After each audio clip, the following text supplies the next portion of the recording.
Tensions ran high in the Capitol on the 100th day of the state budget impasse, with lawmakers from both parties preparing to leave town without mutually agreeable as far as anything in the way of a budget on the table, worsening the financial crunch on counties, schools, and human service agencies.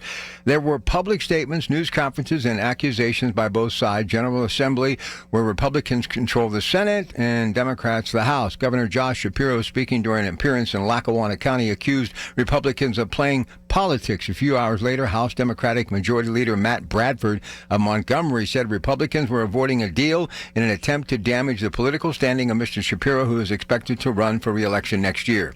Whatever your plans are for tonight, cancel them. Or get the Odyssey app. Take me with you wherever you go. Why? Because I have one of the most outspoken and someone who always has something to say, no matter how hard-hitting the question may be. State Senator Kim Ward on KDKA tonight, exclusively right after CBS Radio News at 8:30. She is going to swing for the fence, and it's about time that somebody starts to play a little hardball here. Look, I've heard Jay Costa speak up, stand up. He, too, is just on the opposite side of the political aisle, but I like his moxie, and I like how he handles things. I wish the governor would get a little bit more involved, my opinion only, and bring the parties into that room, the assembly, whatever they need to do, and hash it out and get it done.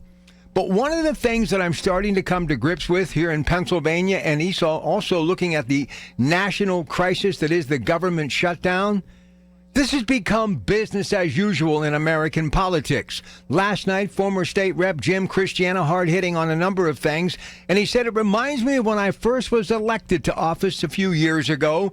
We, too, got about 3 months into it before a budget got passed. So I'm sitting here literally thinking to myself while that interview is on, what I have been wondering about, thinking about, and starting to really believe is an actual fact. This is why nobody's getting this done, and this is why you, my audience, aren't as mad as I am about it right now. Because it's become business as usual.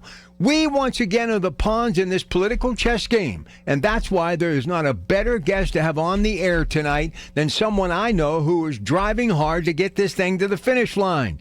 You can't use this as political fodder, whether it's the national scene with the government shutdown or a budget impasse in Pennsylvania, because Democrats and Republicans alike are suffering. There are people that really need these subsidies, and yes, there are people working in government jobs working harder than you and I can ever imagine.